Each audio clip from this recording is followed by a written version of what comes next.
cordial saludo a todos y a todas. La actual presentación usa datos del Departamento Administrativo Nacional de Estadística DANE, quien indica que la información es para todos en su página y como su eslogan institucional, también el Instituto Nacional de Salud, que es la entidad que lleva el registro estadístico epidemiológico de los casos de COVID-19 en Colombia, y a su vez de la Organización Mundial de la Salud, que es el ente encargado para llevar en el mundo estos registros y el análisis epidemiológico estadístico de no solamente el COVID-19, sino otros datos de otras enfermedades de interés en salud pública o de otros eventos de interés en salud pública.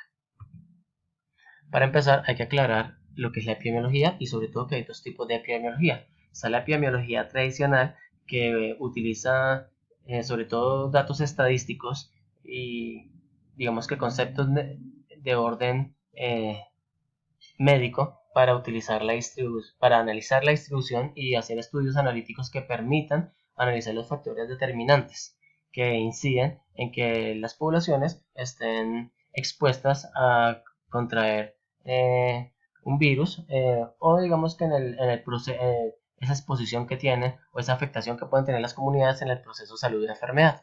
Mientras que por otro lado existe la epidemiología crítica, la cual va más allá de los números y analiza toda la dinámica social, política, cultural, económica, no solamente la médica epidemiológica, sino todos aquellos factores contextuales que pueden exponer a la persona a contraer una enfermedad o de pronto a que crezcan los eventos de interés en salud pública.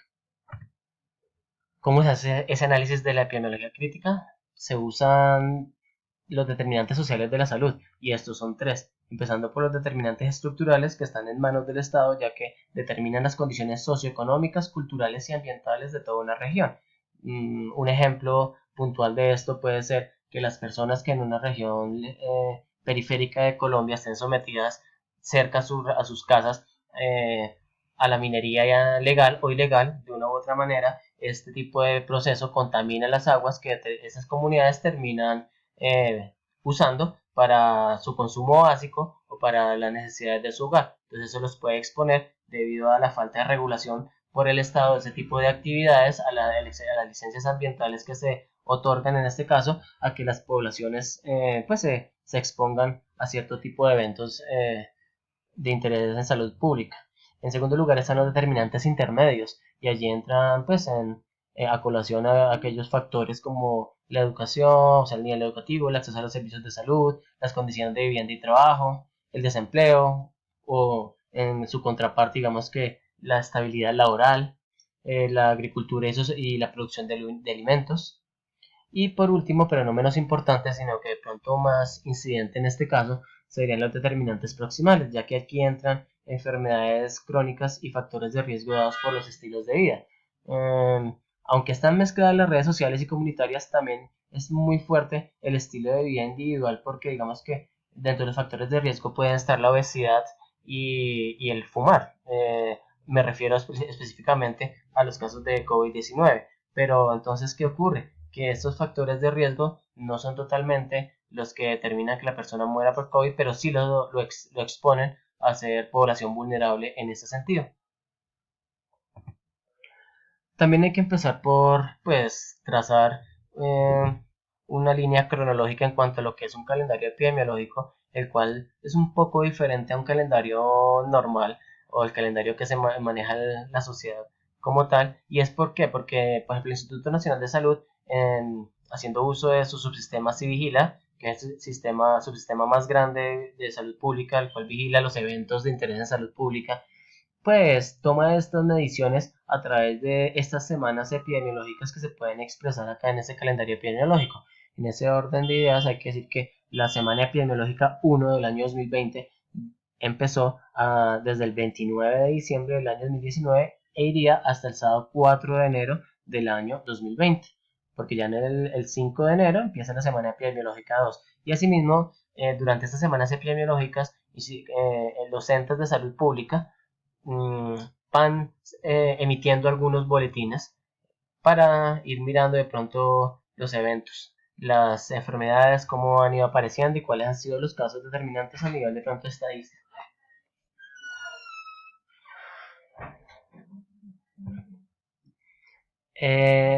En cuanto a la, hay una información que saca el Departamento Administrativo Nacional de Estadística, que es el informe trimestral de estadísticas vitales en Colombia. A la fecha no hay un informe de estadísticas vitales para el primer trimestre del año 2020 que comprende enero, febrero y marzo. No sé qué razón podría deberse eso, pero vamos a intentar partir del informe del cuarto trimestre del año 2019 en el que se indica que para octubre, noviembre y diciembre del año pasado hubo 158.058 nacimientos, mientras se presentaron 57.978 defunciones. Eso da más o menos una tasa de relación de 3 a 1 en cuanto a nacimientos y mortalidades. Es importante esta estadística vital porque eso permite comparar qué tanto aumentan cada trimestre las mortalidades o los nacimientos y por qué se dan este tipo de situaciones. Vamos entonces a remitirnos al informe del primer trimestre del 2019 en cuanto a estadísticas vitales, el cual dice que para enero, febrero y marzo del año 2019 hubo 149.528 nacidos vivos, mientras que murieron 54.908 personas. A su vez, en el segundo trimestre del año 2019, que comprende abril, mayo y junio, la proporción más o menos se mantiene, la proporción de 3 a 1, porque en nacidos vivos serían 151.914, mientras que las mortalidades estarían por el orden de los 56.231 personas. Entonces, lo que sí se sabe es que entre el primer y segundo trimestre del año 2019 hubo un aumento en las mortalidades de 1.323 casos.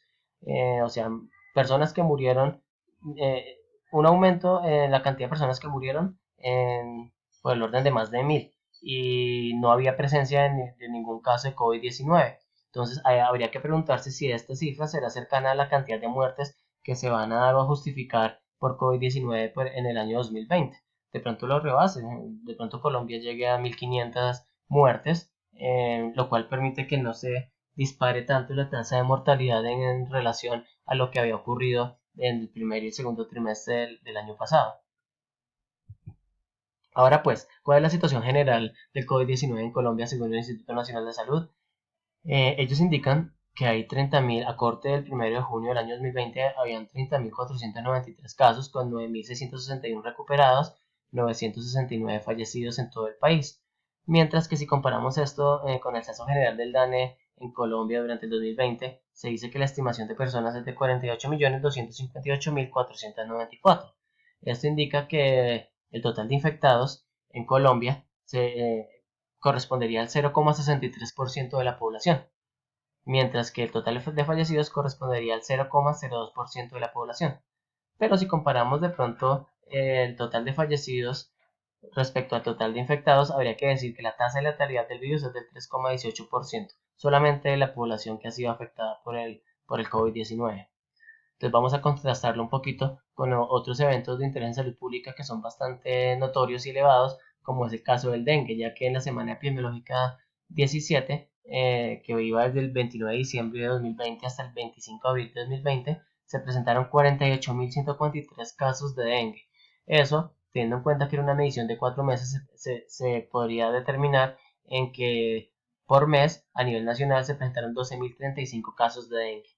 Y una actualización dice que en la semana epidemiológica 21 nada más se presentaron 1.513 casos, mientras que por COVID-19, teniendo una medición a corte del 1 de junio, desde que apareció el primer caso en Colombia, que sería el 6 de marzo de 2020, una tasa por mes de 10.000, tendremos una tasa por mes de 10.314 casos. Esto en 3 meses de seguimiento. Y pues en la semana epidemiológica 21 el boletín del Instituto Nacional de Salud no tiene información detallada ni clara respecto al contagio. Y hay que aclarar que las mortalidades por este virus no se registran directamente por COVID-19, sino están registradas por infección respiratoria aguda, IRA. Como como dato agregado, hay que decir que también durante esta semana epidemiológica 21 se presentaron 1.555 casos de malaria. Ahora debemos entrar a comparar las comorbilidades de las personas que fallecieron por el virus según el registro del Instituto Nacional de Salud. ¿Qué es una comorbilidad? Es una posible causa de muerte, es decir, las personas que aparentemente mueren por COVID-19 ya tenían unas enfermedades crónicas como la diabetes, como problemas cerebrovasculares, enfermedades respiratorias crónicas, cáncer, problemas renales, tiroides, y solamente el 6,44 de las personas no tenían ninguna comorbilidad. Claro está que si exageramos un poco y le agregamos ese 4,04% que está en estudio, habría que decir que esas comorbilidades darían un total de 10,46%, 10,46% del total de los fallecidos, teniendo en cuenta que las comorbilidades eran 10 y los factores de riesgo 2. ¿Cuáles son los factores de riesgo? La obesidad y fumar. Mientras que pues, en ninguna comorbilidad en el boletín del Instituto Nacional de Salud, aclarando que la semana epidemiológica 21 al 17 del 23 de mayo, este boletín dice que las personas que murieron por coronavirus que no presentaban ninguna comorbilidad eran solamente del 28,7%. Reducen las comorbilidades solamente a 5 y los factores de riesgo siguen siendo los 2. Entonces se dice que mínimo una comorbilidad la presentan el 71,3% de los fallecidos, pero solamente digamos que llevan el registro de comorbilidades como la hipertensión arterial, que dice que es el 42,8%, que en la torta podemos ver que esa hipertensión arterial es el 23,25%. Sería el registro de la diabetes, que dice que es el 23,1%, mientras que en la torta podemos ver que es el 12,34%. Enfermedad pulmonar obstructiva crónica, entonces podemos hablar ahí sí también digamos que comparar un poco con esas enfermedades respiratorias que aparecen en la torta como el 12,01% y en el informe aparecen del 17,9%.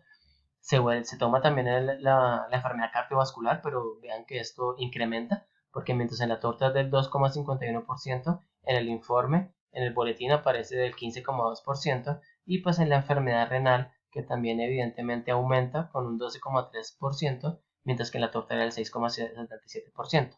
En cuanto a los factores de riesgo, en el caso, por ejemplo, de la obesidad, de que sí que también aumenta, están muriendo más personas obesas debido al COVID-19, porque en la torta parecía que era un 6,22%, mientras que en el boletín decía que un 9,1%.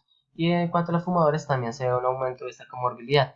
Aumentan el porcentaje de las comorbilidades más tomadas, pero empiezan a descartar comorbilidades como enfermedades autoinmunes, como el cáncer, como el VIH, como problemas cerebrovasculares, como enfermedades de la tiroides, como problemas cardíacos. Entonces lo que hacen es reducir las comorbilidades, pero pues los casos se siguen presentando. Ahora vamos a realizar un cuadro de índole comparativo en cuanto a una investigación de pronto con una enfermedad como la malaria, que hay que aclarar que esta no es un virus, sino generado por un parásito, y la investigación de la vacuna contra el COVID-19 a nivel mundial.